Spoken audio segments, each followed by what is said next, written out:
Don't just live for tomorrow, or just live in yesterday. Just be glad for all you have that's in today.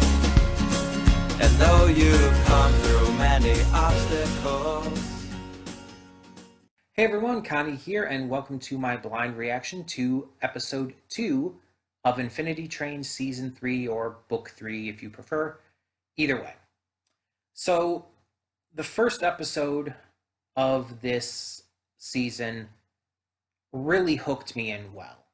It just did everything a first episode should do. It really just gripped my attention and did not let go by delivering us some really exciting and intense stuff and some good information right off the bat. We, in the first episode, followed Grace, I want to say her name is. Again, I'll get the names down eventually, but we followed Grace, I'm going to say, from season 2, who is part of like this group of anarchists, I guess you could say, who actually like being on the train. They like having the numbers and they want to stay and increase their numbers. They consider 1-1 a false conductor and seem to be a little bit unhinged. And so I'm kind of wondering why we're following them. And there were a lot of questions I was having, but none of them were like, oh, I don't like this or anything. No, I very much was interested. I just wanted to know more. And apparently, the play that was in the drama car, or whatever you want to call it, the theater car, I guess, would work. The play that was being put on there was apparently dedicated to the one male character from last season. I don't remember his name right now. But apparently it was dedicated to him from what I was told in the comments of the last video.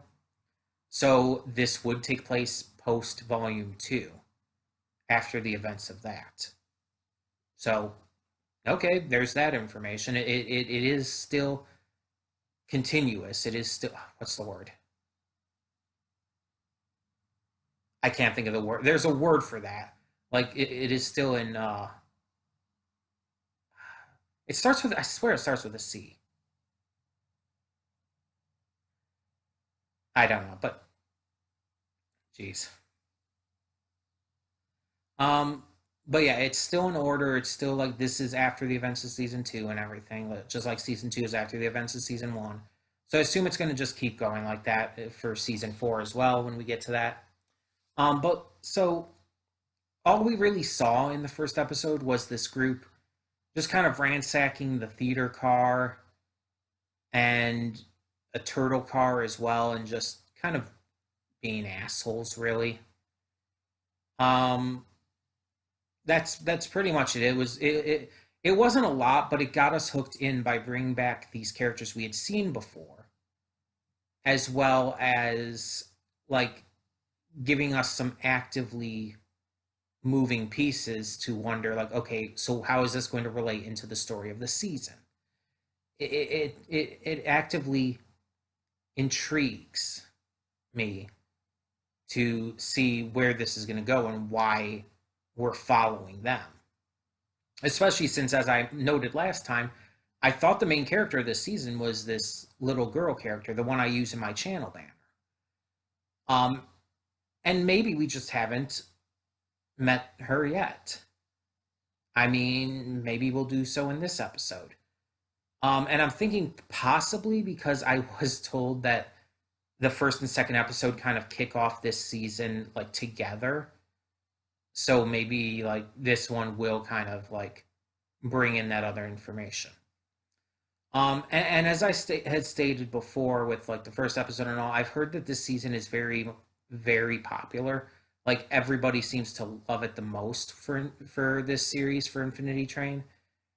And I've also heard it's pretty dark, but I don't know in what way, because that could mean a few different things. So I'm genuinely curious about that too.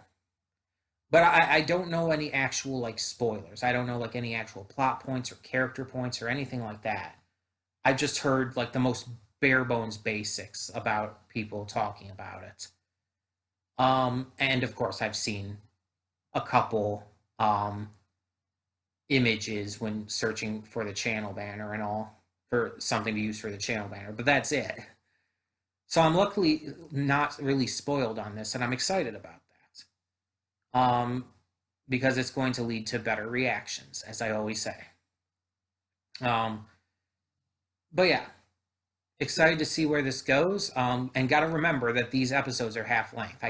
I did forget that when we went into the first one last week, but I got to remember that these episodes are half length, so they're only about like what is it, 11 minutes or so, somewhere around there.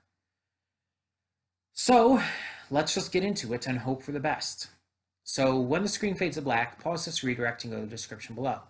Follow the link to the reaction, and after you watch it, come back here to the redirect and resume play.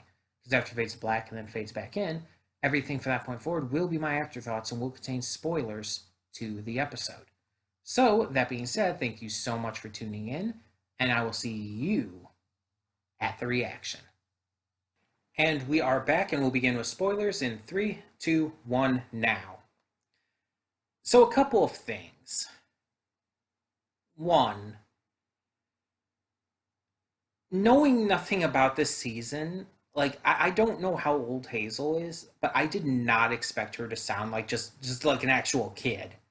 I don't know if it's just because of a lot of other shows having made me like expect kids to sound more mature sounding, I guess, but I don't know. I did not expect her to sound so genuinely childlike. I don't know how old she's supposed to be though. So, and if that is mentioned, if that is important to her character or something, or if it's just brought up at some point in the future, please don't tell me.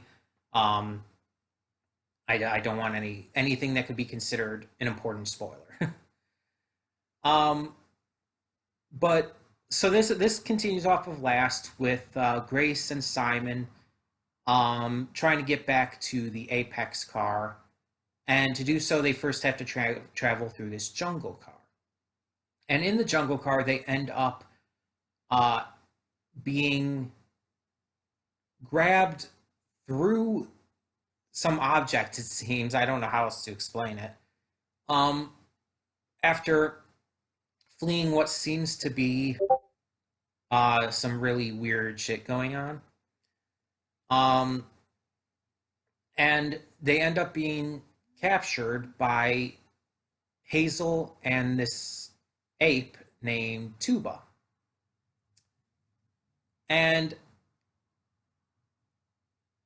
Tuba seems a little more suspicious of them, but seems to also trust in Hazel, and Hazel seems okay with them and wants to go with them, so it seems like Tuba's accepting that. But it seems like Hazel has a number, but I guess in their eyes it's turned off. Like it's not glowing. It's on there. It's on her hand, but it doesn't glow. So that's interesting. What does that mean? What could that mean? I honestly have no idea. Um, but yeah, that's really interesting. And they wanted to take her back to the Apex, and obviously with their feelings towards, as they call them, nulls, they don't want to take Tuba, but in order to get her to go, they have to kind of plan around that. So that they have to take both of them for the time being. Um, this is interesting, and this is, again, with the very little I knew about this season, I thought that this girl was the main character. Maybe I'm wrong, but maybe I'm also right. It's hard to say based on the information we've gotten so far with these first two episodes. Because Grace and Simon could be the main characters, and she could be like a secondary character for all I know. I don't know how this is supposed to be going. So I'm a little unclear about all of that at the moment. But now they're going to be heading back to the car. Are we going to see the journey back to the Apex car? Or are we just going to like skip ahead to when they get there? And what is this all going to mean? Like, they clearly want, um, they're clearly trying to get Hazel to join them, but for what? Like, just to figure out what's up with her number, or I don't know. There just seems to be more to this than is being let on currently. I might be looking too much into it. I might be thinking too hard about it. But I'm definitely interested. It's like I said with the first episode, this is already much more interesting, and I'm already much more invested than I ever was in season two. Book two of Infinity Train, while good still, just did not hold a candle to book one. And so far, it looks like book three is definitely going to be more of what I really enjoyed about book one. It's going to be more on the level that I expected for this series. Book two might have just been an outlier, so that's a good thing. That's hopeful. Um, I'm excited to see what more interesting stuff comes from this. We'll just have to take it as we go, though. I'm definitely interested to know more about Hazel, though. Why is her number, I guess, turned off? And what is going on otherwise? Like, there's got to be something behind this. I'm just, I just have no idea what it could be. We'll have to find out. We'll have to see. So, in the meantime, we'll just kind of go from there and see what each episode brings us each week. So tell me what you thought of this episode of Infinity Train, season two or book two, or season three, sorry, or book three, whichever you prefer, down in the comments below. And as always, no spoilers, please. I wish to remain as spoiler free as possible with this series. So don't let me know anything about what's going to happen or what is going on in general. So thank you all so much once again. And for now, I'm Connie and I'm signing off. See you all next time.